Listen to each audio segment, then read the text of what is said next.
Hey, Welcome. everybody, welcome back to Collection Wars. Thank you for tuning in. Thank you for watching. We have a very special guest today. And of course, we got Michael, myself here, and Kurt. Yep. Let me bust in and just say real quick before we get started here. The people that have seen some of the videos that I've shot and some of the pictures of the studio scale models. This episode is so exciting because anyone in the studio world that knows studio scale models has heard the name Kurt Kuhn. And I want to be clear before I give him all these escalations. This guy is done so much for the studio and modeling community. Kurt is pretty much the heartbeat and soul of studio scale. He has simply kept it alive, and he is. Well, let's introduce Kurt. Kurt, so excited that you're here, brother. How are you? You are making me blush, and it's really all of you that make this art form wonderful. It's an honor to be here. I'm so happy to be on this wonderful show that you put on, and such an amazing thing that you are doing for the art form. I'm grateful. Thank you. Absolutely, and it means a lot that you take the time. I know you've been busy and taking the time to come onto the show and whatnot, and Gabe's still diving into the studio, so he's still learning. But before we jump into everything, Kurt, let's tell the audience watching a little bit about who Kurt Kuhn is and what his passion is for modeler and why you exist in this realm. Well, first off, don't fix your cameras. The shaking is me. That's me. You're good, Kurt. You're Oh, good. it's, part of, That's a good. lot of things happening right now. Um, uh, Yes. I just the art form is everything. I just remember, being a young man and enjoying all those wonderful science fiction movies and Star Trek, and then getting into Star Wars in 1977. I was in the Holiday Theater down in Canoga Park, California, and I was there for opening day, and my friends and I went in there and sat in the front seats, thinking we were just going to see a cool science fiction movie, but little did we know what was about to come in front of us, with that Star Destroyer just climbing over the top of you. And we were in the front row, so we're just sitting with our mouths just open, our jaws dropped to the floor. And that summer, my friends and I went every single day, every single weekend. We were there for every showing. By the end of the summer, we had seen it 99 times. That's awesome. And that, I love the story, by the way, of you at Skywalker Ranch. Thanks. Yeah. Absolutely. Thank you. Thank you. Thank you. It reminds me of Patrick. But as far as the art form is concerned, I have to say that we all dreamed about these things. We saw these models being built by these amazing model makers, Yep. most of whom can't remember the 70s, but they can remember what color they built a model. You know what I mean? Yeah. They can remember what they used, specific model kits out of thousands of model kits they might have kit bashed from. They can remember an individual piece.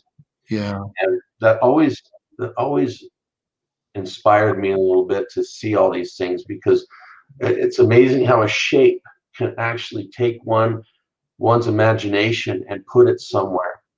I can't tell you how many times people have come to see the collection, and it doesn't matter if they're somebody in sports or somebody in music somewhere, or somebody who just doesn't have any clue as to what this art form is at all.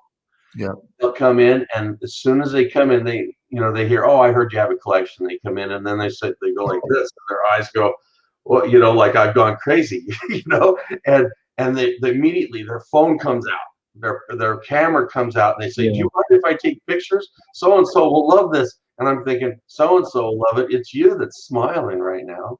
You're the one that's getting the joy out of this right now. And that's exactly what this art form does, is it brings joy to everyone. It doesn't matter what you believe. It doesn't matter what skin color you are. It doesn't matter where you're located in the world. There's no borders here.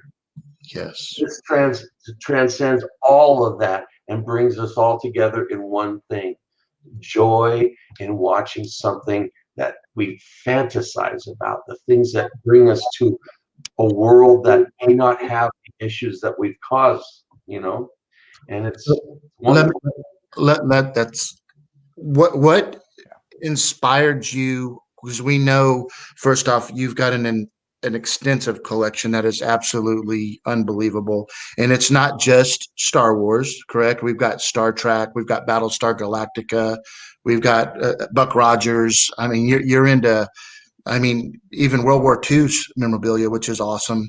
But on the studio, obviously, we know, like a lot of us and the collectors that are listening in and that want to get into the modeling, what made you do what you did to create Modeler Magic?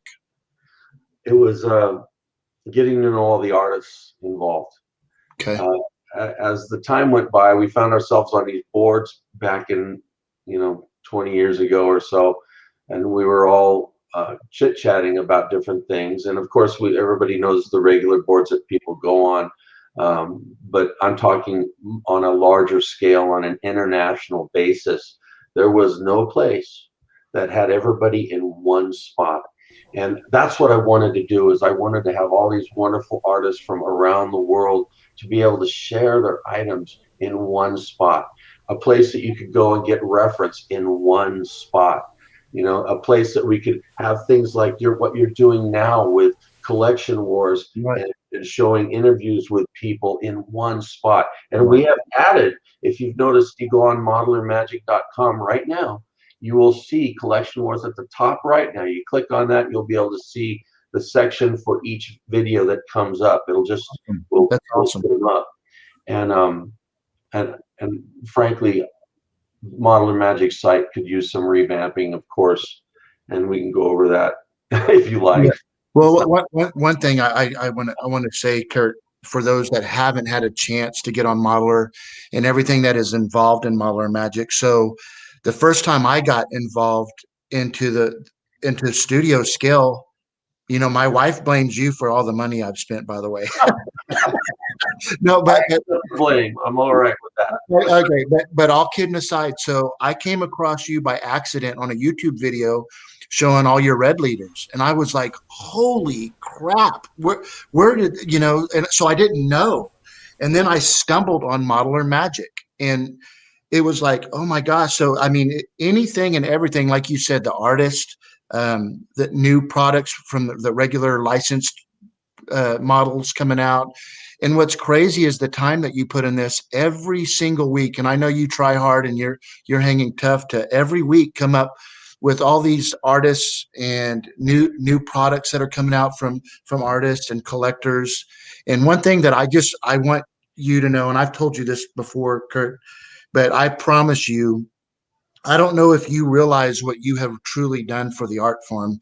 And I'm not getting weird on you. I'm just telling you, these are the facts. If it wasn't for Kurt Kuhn and Modeler Magic, there's so many artists that wouldn't even be working right now.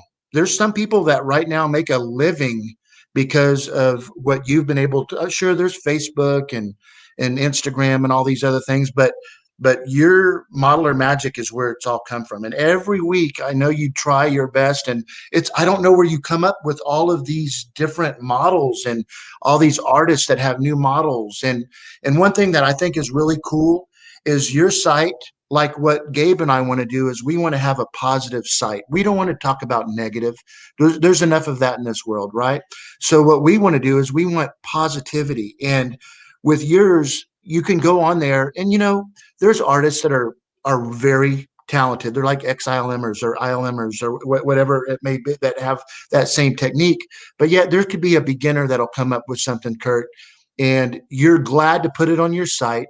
And all you do is praise them because it's positive. And you know what? That person that might not be that good of an artist at that particular time, in 2 years from now, they're better than these XILMers. And that's what's so cool about your website, Kurt. And I love what you do and the positivity in it, man. And it's just, I love it. I love it, Kurt. Yeah. You know what? Funny enough, every time I've done any type of research, for any like studio scale model, no matter what, it always leads me back to that website. Yeah. Any Google search on any type, always boom, right back. So even for myself, that I'm not as knowledgeable in studio scale. For someone like me who's into collecting, it's already been literally a gold mine of information, and I thank you for putting it all together, because like I said, you'd be amazed how many lives I'm sure you've touched with having all this put together. So much. I appreciate all that you both have stated, and I'm touched actually. I'm getting misty. I apologize. But I can tell you right now that all of this really is all about creation. It is about the artist. It is about the collector. It is about that symbiosis of working together to make these things happen, because artists are going to be artists forever. They are amazing, talented individuals that can do amazing things. Sometimes to get something created, it needs funding, a patron.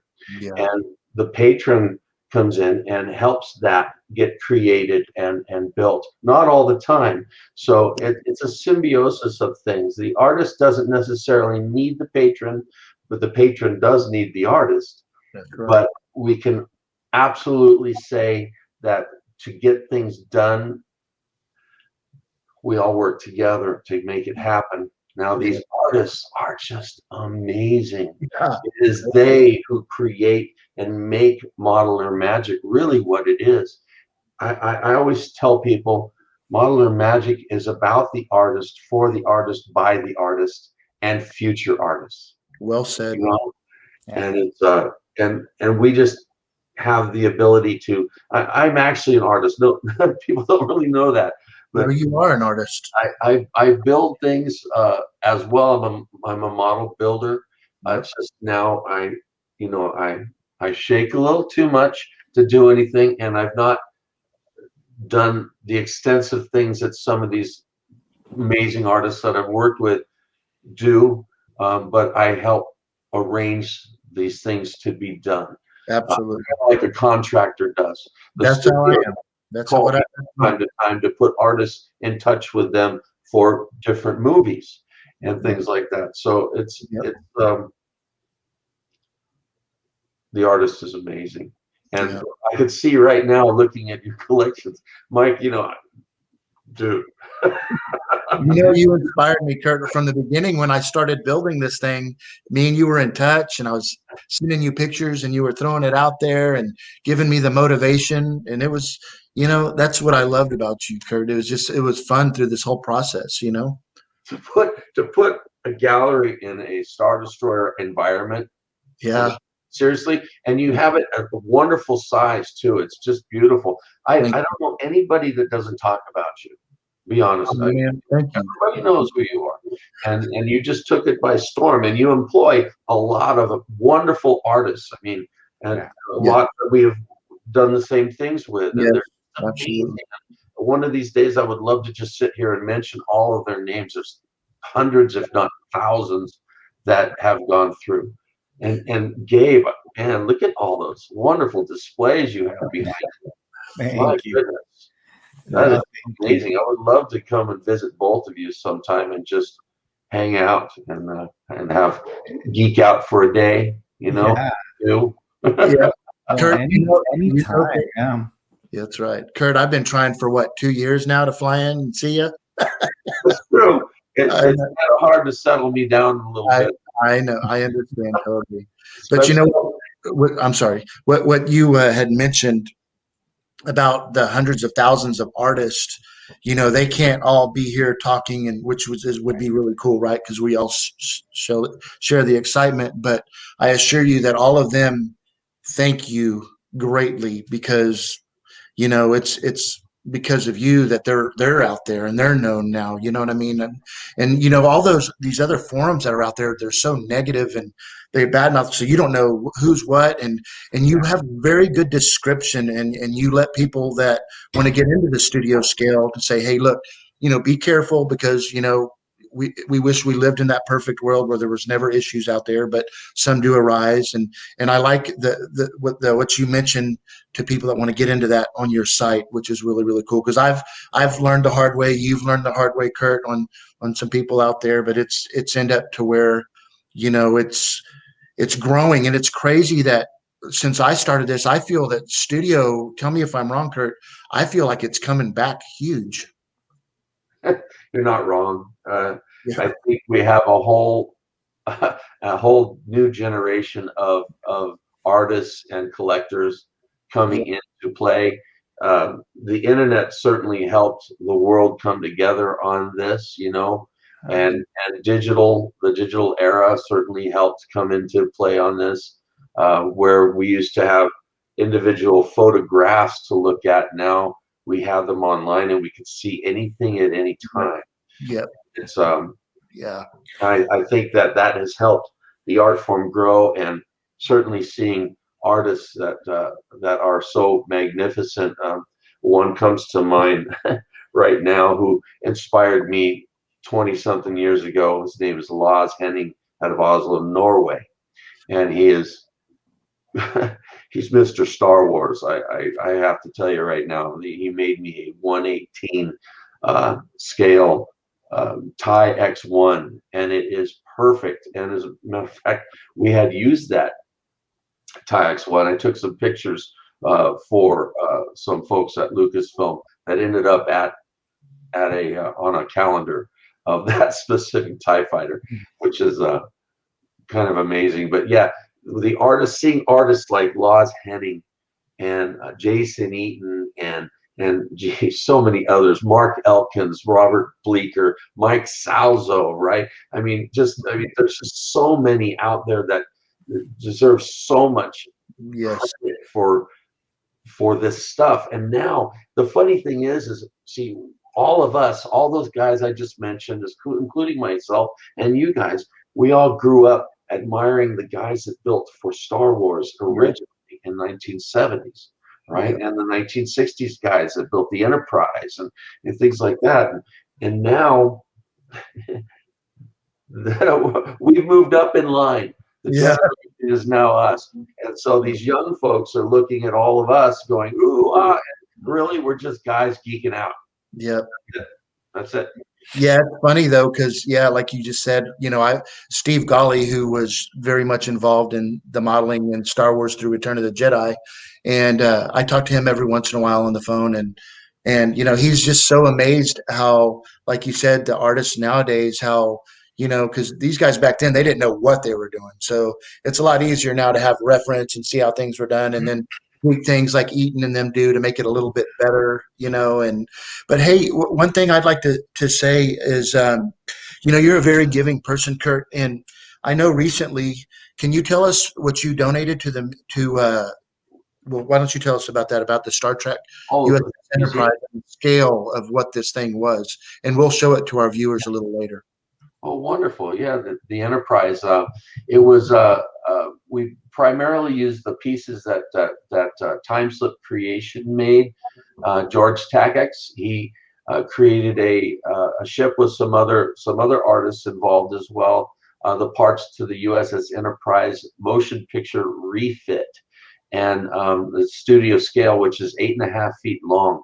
Now, when I originally got the parts, I mean, it was like 2012 or 2010, I think 2010, when I first started getting these parts from George, and you know, things were moving as fast as he could make them go, but eventually we wanted to move a little faster on it, and so I hired artist Dan Grumeritz to work on this Enterprise, and we ended up creating like the neck and the pylons for it and all the interiors and things like that on our own, as well as an armature that was very heavy armature, and turned out beautifully and just amazing. And so I got it in my head a few years ago while when I was realizing that things were turning differently for me in my life, as was changing in many ways, that I needed to focus on other things. So I have decided to make some donations of the collection to museums. One in particular, the Museum of Science Fiction, which doesn't have a physical location yet, and they're still working on funding to do so. But I believe with participation by everyone, we could actually make this museum a real place and get these pieces shown in the public eye where they should be shown, not just in private collections, but these things should be shown everywhere. And so we went to Washington, D.C. My wife and I drove across the country with this thing in 3 days. We made it across the country through snow, literally through snowstorms, through tornadoes. I'm not kidding. Tornadoes. The town behind us got wiped out right after we left. And it was awful. I mean, I'm laughing. It was awful.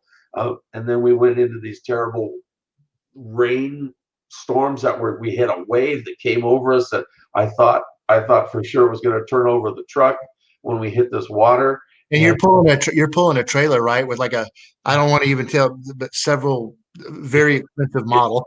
Yeah, it was $100,000 USS Enterprise sitting in the back.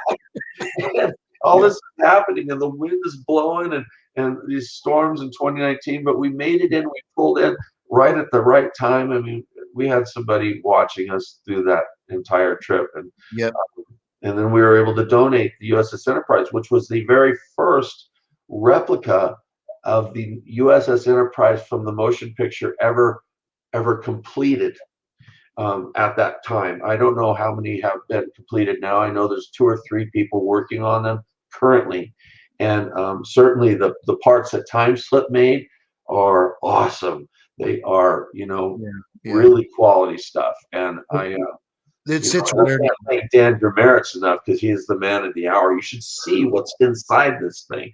It's we'll be showing pictures. So where does this thing sit now, Kurt? Right now, it's in a storage unit waiting to be seen again. I was called 2 weeks ago by Greg Vigiano of the Museum of Science Fiction, and they're in talks with a museum over there in London that is going real big right now, and they might opt to start showing some of the things that we will be donating to them in that museum, and showing that stuff as a traveling display. Very cool. Yeah, very cool, man. That's amazing. And I really like the fact that you're bringing other communities together, like again with the Star Trek, Star Wars, just every type of franchise, because a lot of people will tend to just kind of put their blinders on and just say, okay, I only like Star Wars, I only like Star Trek, I only do this. So I really like your outlook on that it is for people to view these beautiful pieces of art, and doesn't matter what you're into, doesn't matter what collection. If you're a Star Wars person, you're gonna appreciate that Enterprise because just of the love and the amount of work that went into it, and just I think it's wonderful that you're doing that. Thank you for saying that, Gabe, because I can't agree enough about that. Science fiction, it just brings us to a whole new realm, and it doesn't necessarily have to be just science fiction. It could be anything. I'm surrounded with props in my house here, stuff from the movie 300. You know what I mean? And Lord of the Rings, and just about anything that has fantasy to it. You can see I got a whole bunch. I'm on the wrong side. All these lightsabers right here. There's just like 30 lightsabers over here, and and we all play with them. I mean, what are we gonna do? We play with them, and we got droids and big ships and things from the Marvel universe, and it's the thing is that. I'm not. People think that I'm a wealthy man to have all this. I'm wealthy in here. I'm not necessarily wealthy, monetarily wealthy. That's right. I just have the ability to make things happen. Yep. And when we do this and we work with the artists, we also need to make sure that they're treated exactly the way they should be, with the talent that they are. And that's another subject altogether. You know, we try to get things for good prices, okay? Yeah. But we need to remember that we're dealing with a human aspect. We can't just give somebody $1 and expect to have a 4-foot studio scale Star Destroyer put in our face. That's exactly right. And that makes a lot of sense. You get what you pay for, and they give you what you pay for. And it's an amazing thing. The artist is everything, and it's like I can't thank them enough. You know, the aspect of the artist, and how many of them have done the work for me. Even the guys that somebody brought up recently, something about getting taken for money. You know what I mean? And that's, unfortunately, in anything we do in this life, there are always those guys that will be out there that will do what they can to just take you for what you are, and then leave you on the side of the curb, like, you know what I mean? And that's in every aspect. All we could do is be the professionals that we hope we can be, and the kind human beings that we can hope we could be toward each other, and just make things wonderful. Let's make it good. You know, take it positive. We don't have to go negative on anything. That's right. Yeah. I love that attitude. I mean, I think as a collector, every single one of us has probably been through that situation. Yep. And, you know, it's really easy to flip on the artist and say, hey, like you're ripping me off, but you also don't know what they're going through in their life, and, you know, the time frames that they're dealing with, and you know, they're doing it in their garage with their full-time job, you know. So I always looked at it that way. And I really, really appreciate you mentioning that, because that is true. You have to look at the human side to any of this, to the business aspect of it. And that's a great outlook. And I wish more people looked at it that way. And artists, they're few and far between as it is. So these guys, I mean, if you can find a good one, hang on to them and hang on tight, you know, because it's so hard to find somebody that has that kind of knowledge. And a lot of these things are kind of underground, you know. They don't want to, they're very particular on the people that they choose to build for. Right, Kurt? That's very true. We all tend to get attached to the same people that we work with, and because we readily get to know them, and then it's easy to work with somebody you already know that's going to do things. That's right. We got a good exactly right. Symbiosis really is at work. I mean, there's just so much out there. There is no limitation to the art form. There never has been. And with the digital age, with 3D printing and things like that, there too. I mean, you know, we have to just go with the times and go with the flow. You don't necessarily have to use any 3D printing, but you can if it's available. It's another tool that you can use. For instance, some of the parts on some of these old model kits, you just can't get them available anymore. That's right.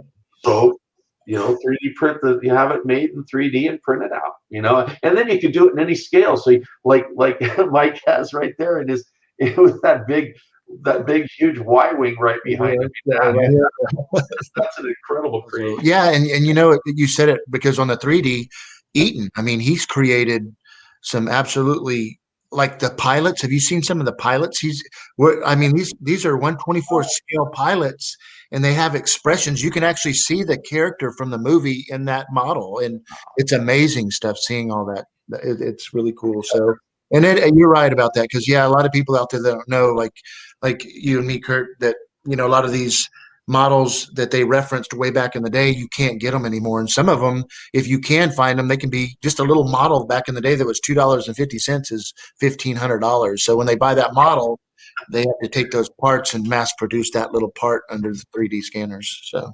Entex comes to mind with that.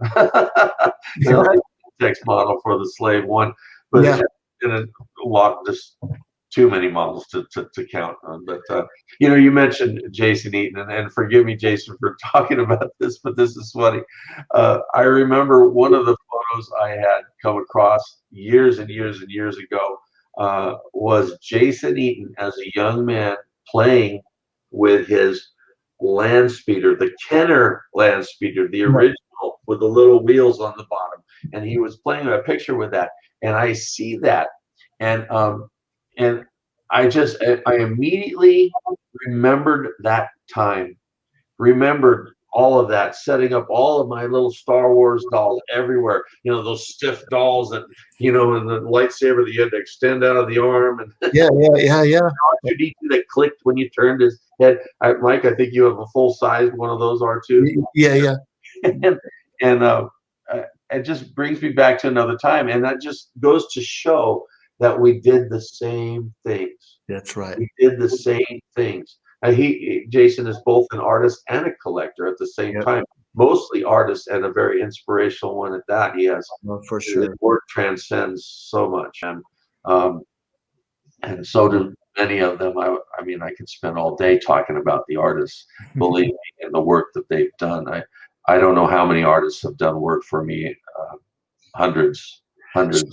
So that being said, Kurt, where are you at now in your life when it comes to the studio scale models? Because you have a very extensive collection, and I'm talking extensive collection, if you're okay with me saying, and whether it's Star Wars or Battlestar, like I mentioned earlier, Star Trek.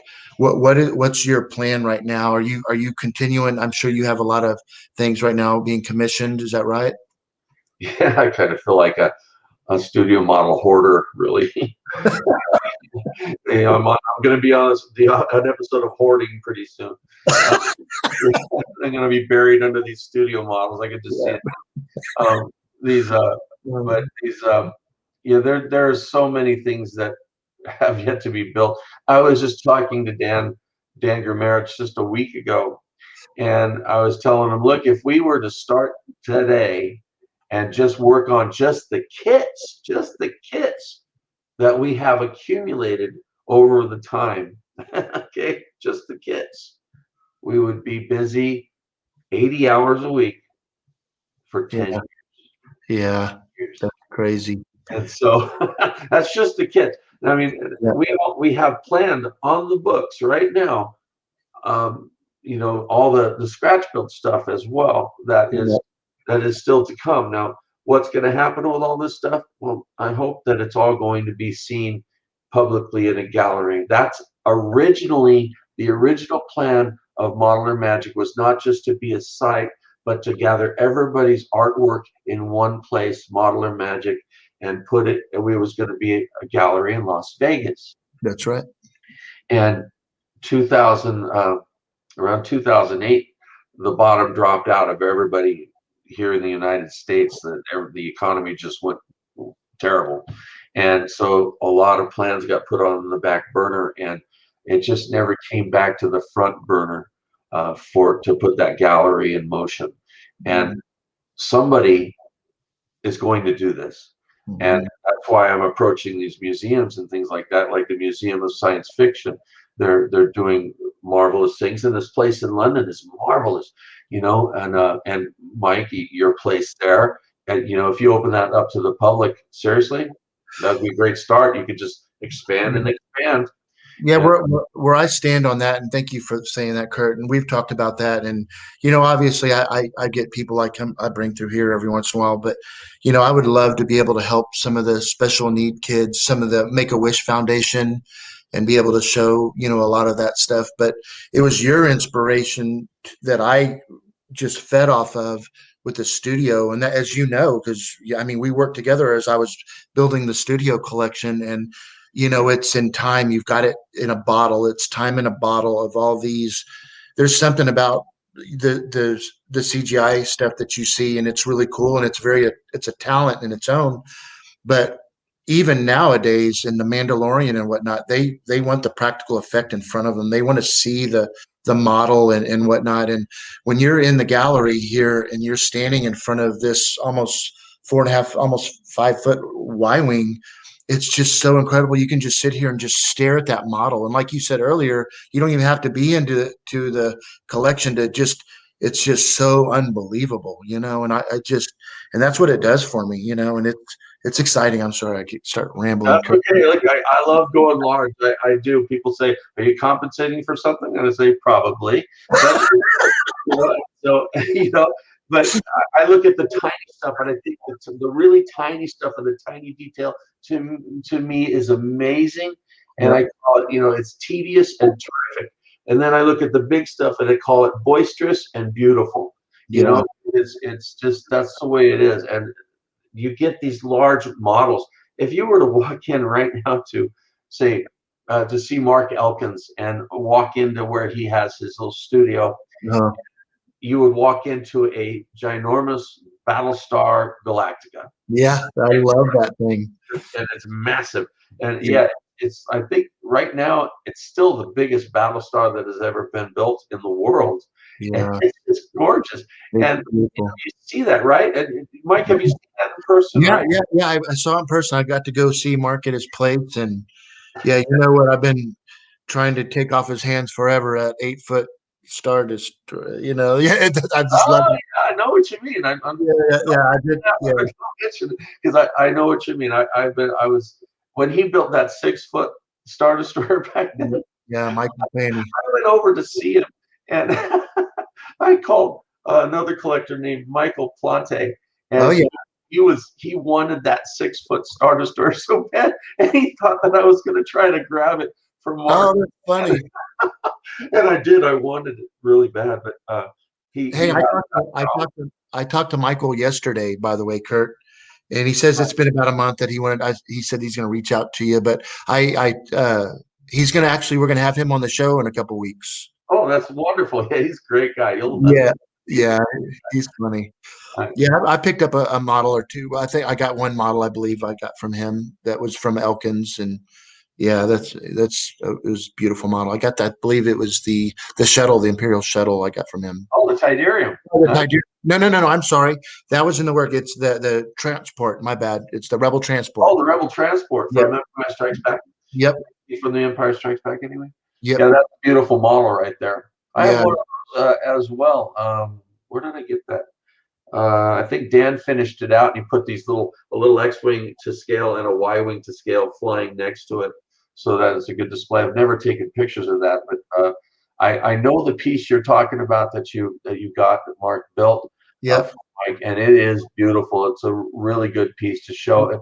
I don't recall seeing it on the show the last time. Have you not displayed it yet?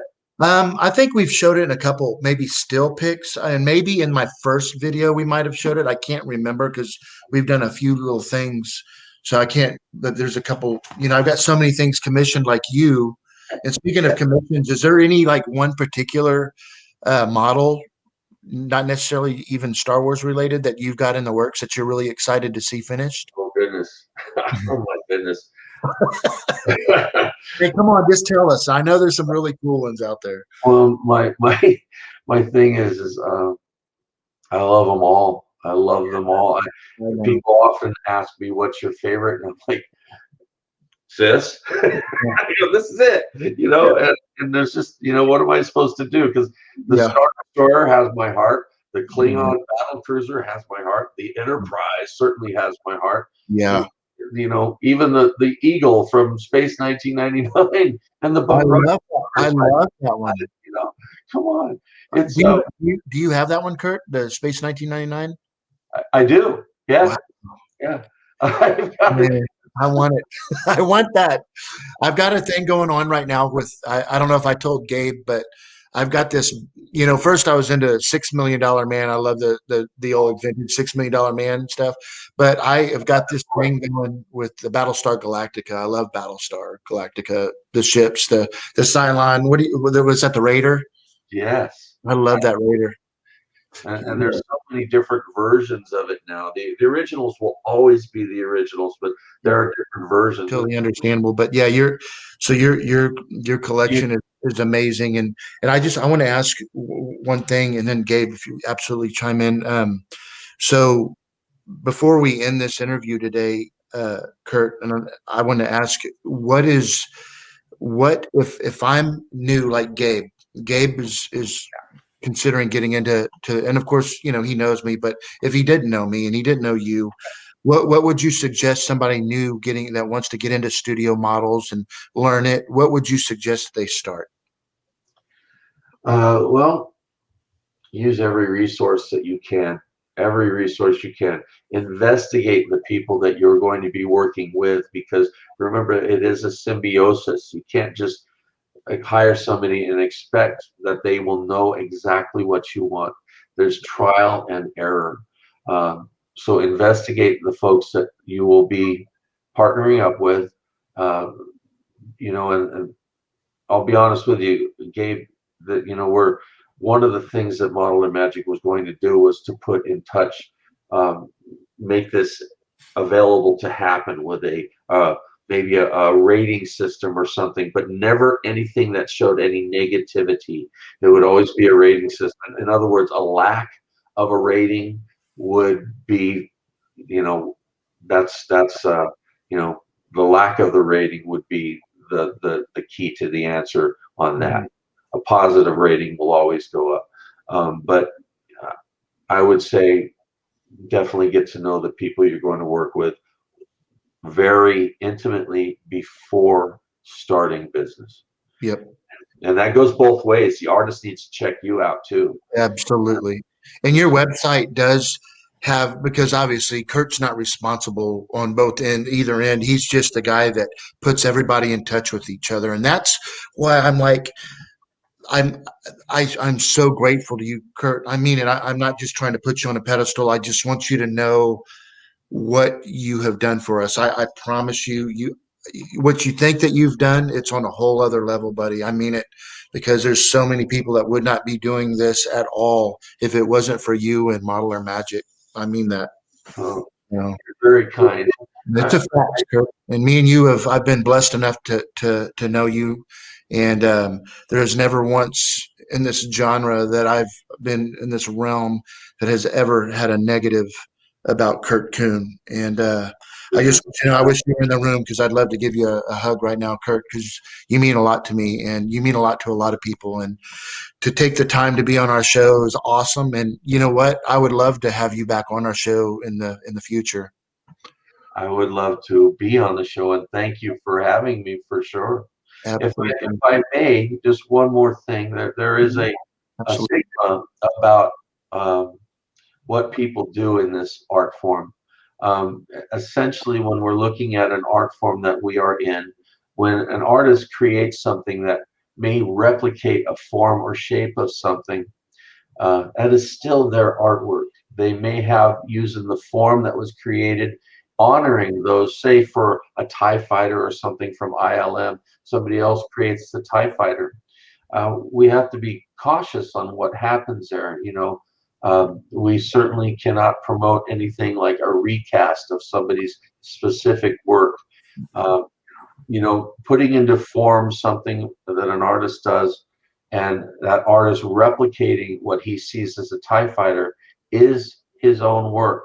You just need to know that. And that goes for digital files and what have you. If you take a digital file from somebody and modify it, the origins are still going back to the original guy who made that file. And the credit must be given at all times for these things. The stigma around licensing should be, we should always be respectful to the license holders. Never repeat the things that the license holder will have on his plate. I can tell you right now that the studios, all of them, watch Modeler Magic. They look at Modeler Magic, and they know what's going on. It's not like anybody's doing things in secret here. That's right. They know what's happening. So it's if a license holder wants something done, the license holder gets what he wants. Okay, so just know that in an art form that can be arguable in any direction for, oh well, we're stealing from their image of things and stuff. That's true. What we're actually doing is honoring the image of that. Okay, because it's not offered, an artist creates it. And just be respectful to each other, be professional to each other, and we will get through everything together and see amazing things. There is not anything that can't be done in the world today, not one single thing. We can do it all in creation, and it's wonderful. Thank you, fellas. Well You have been invaluable. I can't tell you how many people have come up and said, "Collection Wars, wow!" You know, I'm thinking that is it's you know, right on. Good job. Beautiful work, and thank I'm you, man. honored. Keeping it positive and keeping it going, you know? And you're doing amazing things. Thank I you. can't wait to see where you take this on. Honestly, Appreciate that. it's a I'm beautiful excited thing. too. One Yeah. last thing. Yeah. Yeah, go ahead. I say this with kind of a heavy heart. I'm going to be retiring from Modeler Magic soon. This is all. I'm not sure, you know, if Modeler Magic will end up in somebody else's hands at this time. Yeah. But I'm hoping that it will. And I've slowed down quite a bit on my abilities to do certain things, and so it takes a lot of, believe it or not, it takes a lot of commitment to run Modeler Magic, and a lot of time and effort and funds. So it's just time for me to maybe step back for a while, and as you are anyway taking up this wonderful collection wars, it seems like a good time to do it.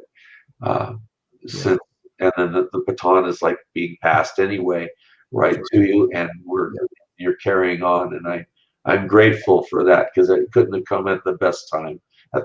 This is the best time, and I thank you very much. Man, that's Well, Kurt, Kurt, I mean, Modeler just will never die. right. I'm getting messed up here.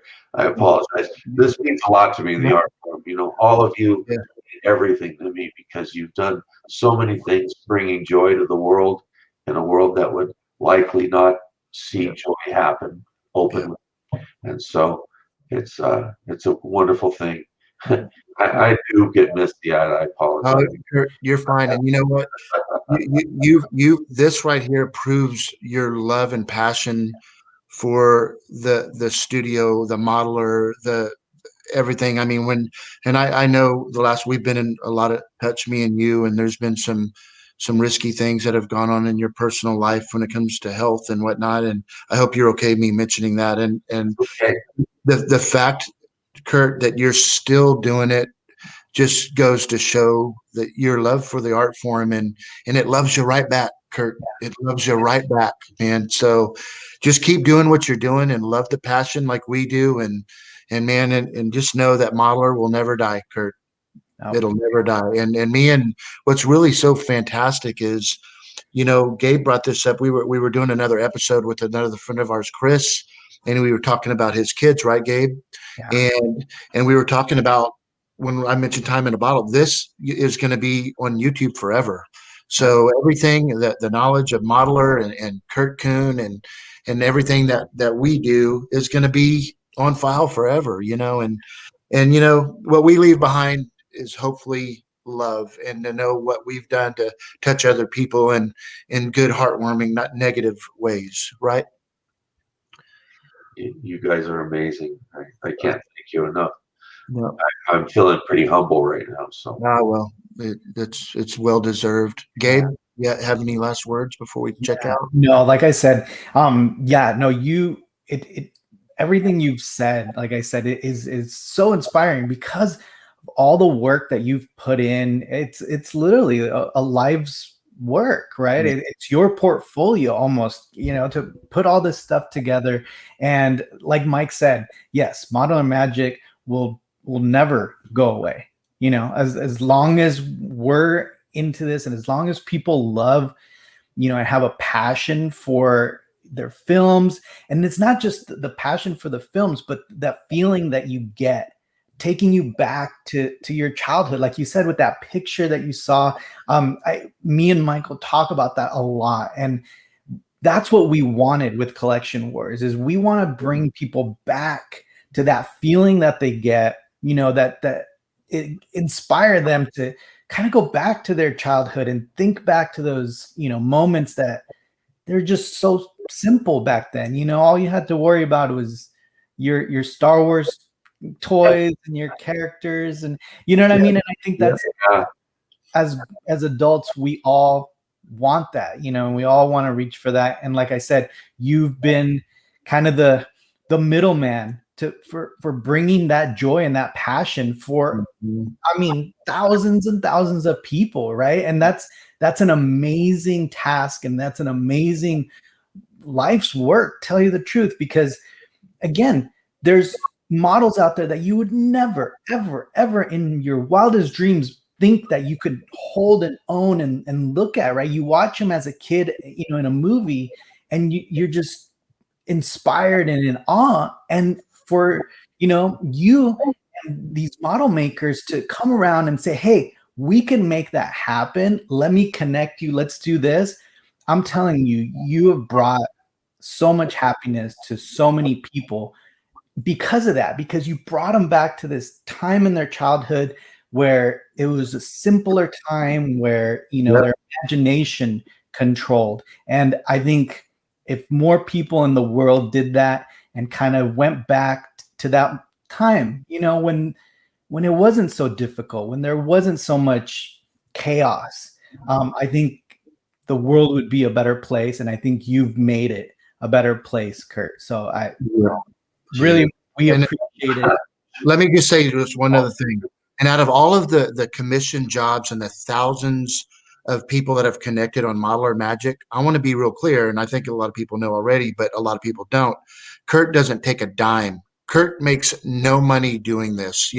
He does this for the art form and keeps it alive. And that's why you're getting the praise, Kurt, because, you don't do it for the dollar. You do it for the love. You do it for the passion. Man, Kurt, personally, me to you, I told you a minute ago, I love you, right, brother? I love you too, brother. Okay, man. Gabe, I always appreciate what we're doing, and man, I can't even tell you that this show is just really fantastic, and we're going to be sure to show some really nice footage of some of his collection as well. Absolutely, and I'm just so happy that you were able to take some time to be on here, and it's not going to be the last time. I promise that we're going to have you on, Kurt, as much as we possibly can, because you just fit, your positivity fits in. It's wonderful to have you, and I'm really glad we did. And your knowledge for sure. Absolutely. Besides, am I turning totally red here? Oh no, you're good, man. You're golden. But thanks again, Kurt. We do appreciate you, man, and look forward to seeing you in future Collection Wars episodes. Okay, buddy? Yeah, thank you so much for joining us, Kurt. And everybody that's watching, make sure you go to Modeler Magic when you get a chance and just check it out. It'll take you a couple days probably to kind of surf through the whole thing, but it's all worth it. There's so much information on there, and who knows, you'll probably be inspired like I have been. So awesome. I say thank you to you both, and thank you to all of you artists out there who are participating in the professionalism that this art form deserves. You are amazing, all of you. Thank you so much. Absolutely, Kurt. Thank you, brother. Thank you, Kurt.